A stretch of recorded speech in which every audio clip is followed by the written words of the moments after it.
네, 여러분 안녕하세요. 보헤미안 목스입니다.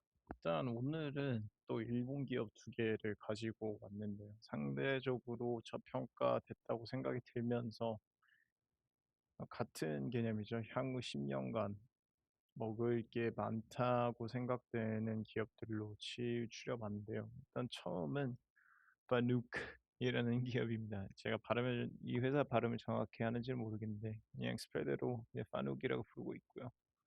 약자겠죠. 네. 네. 일단 두 개를 커버를 할 건데 일단 첫 번째는 푸드 코퍼레이션 티cker 심벌 6954이고요. 그리고 두 번째는 키엔스입니다. 티cker 심벌 6861이죠. 네. 사실 여러분들이 보실지는 모르겠지만 사실 이 주식들이 제가 앞서 다뤘던 주식 두 개와 차트가 되게 비슷하죠. 이렇게 세 개 올려놓고 여기서 한번 리젝 주면서 대기 타는 그림인데 어 일단 여러분들한테 자꾸 왜 일본 쪽을 보라고 말씀드리는 이유가 일본의 제조업은 그러니까 사실은 이건 어떻게 보면 제 대학 시절 때 배웠던 건데 하버드 비즈니스 스쿨에서도 이런 얘기를 하죠. 저 하버드 비즈니스 스쿨을 가지 않았습니다만 하버드 비즈니스 스쿨에서 가져온 강의로 저희 학교에서 교수님께서 이제 그 메테리얼을 가지고 이제 강의를 해주셨던 기억이 있는데 일본 사람들은 정말로 공장을 예를 들어서 제조업에 있어서 공장을 돌릴 때 극효율화 그리고 자원 낭비 감소 그리고 퀄리티 컨트롤에 정말로 신경을 많이 씁니다. 대표적인 게 토요타가 있죠. 토요타가 3 시그마, 6 시그마 그러니까 공정률 그러니까 완성도가 99.999 뭐 몇 프로 될 때까지 그렇게 만들기 위해서 수많은 노력을 쏟았고 또 생산 라인에 오더가 오면 바로 발주할 수 있는 그런 형식의 디테일에도 정말 노력을 많이 쏟았는데 어쨌든 다시 본론으로 돌아가자면 현욱이라는 회사는 일단 자동차 산업이 더욱 자동화될 때 조금 중요한 기업입니다. 일단 그리고 파눅은 현금 그룹이 물론 이 둘을 테마주로 보실 수도 있어요. 근데 저는 단순 테마주로 생각하지는 않고 이미 좀 현금 흐름이 있고 글로벌 경쟁력들을 가진 기업들을 추려봤습니다. 그리고 저는 더 AI가 발전할수록 그리고 더 우리 삶에 녹아들수록 오히려 더 오래 가져갈 수 있는 기업들이라고 생각합니다.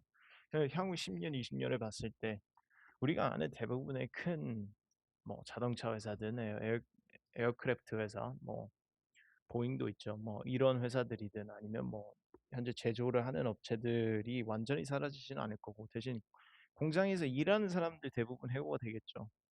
공장의 자동화가 실질적으로 이미 많이 다가와 있으니까요.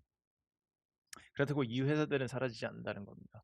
좀 간단한 논리로 생각해 보면 여러분도 저희도 그냥 머리를 맞대고 생각해 보면 인원 감축이 실질적으로 회사 입장에서는 개꿀이죠. 픽스 커스트가 일단 내려가는 거니까 휴먼 레이버 커스트 자체가 일단 내려가면 몇십 년 주기로 그러니까 공장에서 뭐 무인 머신을 돌리기 위한 그 기계를 사기 위한 그리고 부품 교체를 위한 픽스 코스트는 있지 그 외의 베리블 커스트는 실질적으로 크지 않을 거기 때문에 제 입장에서는 저희가 지금 뭐 어떤 콤비니를 가든 어디든 뭐 슈퍼마켓을 가든 뭐 아니면 뭐 카페를 가든 무인오더기 많이 쓰죠. 그거랑 비슷한 논리라고 생각하시면 될 것 같습니다. 단지 이제 이거를 어떤 나라에서 어떤 국가들이 제일 먼저 더 친기업적으로 이런 제도들을 그러니까 제도를 받아들인다는 게 레이버를, 그러니까 제조업에 업하는 사람들을 조금 더 쉽게 해고할 수 있고 그들을 더 빨리 이런 자동화 기술로 대체할 수 있는지 허락해 주냐에 따라서 틀려지겠죠. 아무래도. 그리고 어쨌든 다시 본론으로 가겠습니다. 난 왜 파눅이 중요하냐 생각해 보면 AI 시대가 오면 보통 사람들은 무엇을 생각하냐? 소프트웨어. 그러니까 소프트웨어를 생각하고 칩만 생각을 하는데 현실에서는 제가 저번에도 말씀드렸다시피 공장도 자동화해야 되고 로봇을 움직일 때 로봇이 실제로 움직여야죠. 걔들이 진짜 제대로 물건을 잘 만들고 있는지 확인도 해야 되고 그리고 생산 라인이 무인화되어야 합니다. 그쵸? 그러니까 현실 세계의 AI를 우리 삶에 녹아들게 하려면 자동화 설비는 필수예요. 그리고 저는 그래서 파눅이 그 핵심 인프라의 인프라 기업이라고 생각합니다.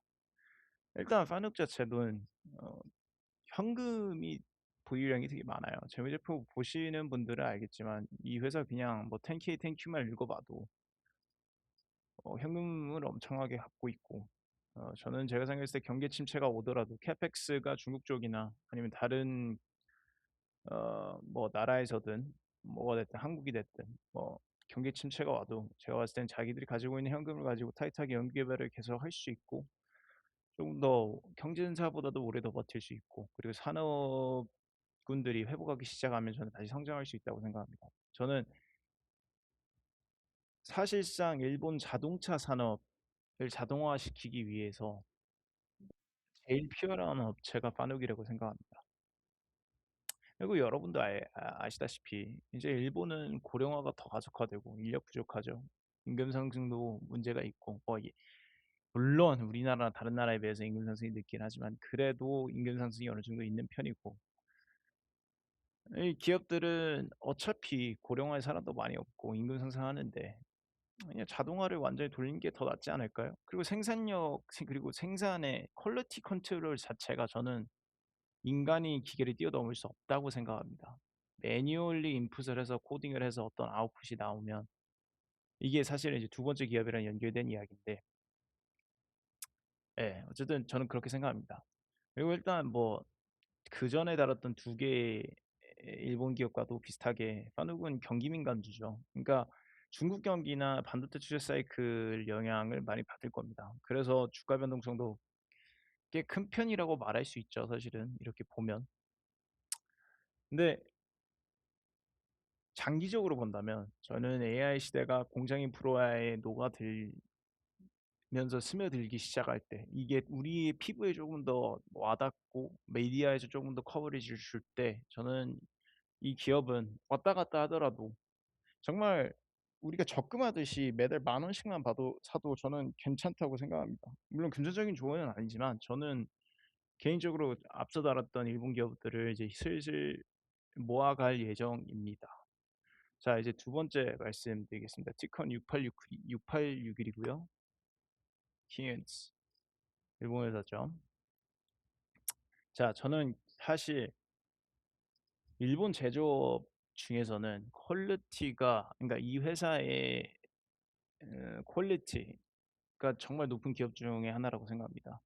그리고 키언즈 어떤 회사냐고 생각하시면 그러니까 예를 들어서 공장을 자동화시켜야 되잖아요. 근데 그 로봇을 자동화시키는데 로봇도 시키면서 시켜가는 과정에서 데이터를 쌓아야겠죠. 근데 이 키언츠는 로봇을 만드는 기업이 아니라 뭐 로봇 관절이나 근육을 만드는 회사가 아니라 실적으로 로봇이 직접 물건을 만드는 공정 자체를 보고 그 데이터를 쌓게 해주는 회사입니다. 그러니까 어떻게 보면 AI 소프트웨어 회사죠. 이 친구들의 핵심 사업은 머신 비전입니다. 쉽게 말해서 이제 공상용 AI 카메라죠. 그러니까 이 기술이 할 수 있는 게 뭐냐면 불량품을 검사하거나 제품을 측정하거나 로봇이 시각 인식을 할 수 있게 도와주고 자동 품질 관리 이런 걸 합니다. 그러니까 결국은 모든 공장이 자동화되고 artificial intelligence가 정말 우리 제조 산업에 녹아들기 위해서는 AI 자체가 보고 판단하는 시스템이 필요하겠죠. 그리고 키엔스가 그 핵심 기업입니다. 그래서 이 친구들은 사실 그 뭐라 해야 되죠? 영업 이익률도 되게 좋고 현금 창출력도 좋습니다. 그러니까 저는 캐펙스가 뭐 중국에서 줄어들든 뭐 아니면 이 친구들의 소프트웨어를 어, 필요로 한 친구들 자체가 캐펙스를 줄인다고 해도 불황에도 더 버티기 쉽고 연구 개발에 더 이 친구들은 제가 생각했을 땐 더 시간을 쏠 것으로 보이고 저는 장기적으로 복리 성장이 가능하다고 봅니다. 정말 중요한 기업이라고 생각합니다.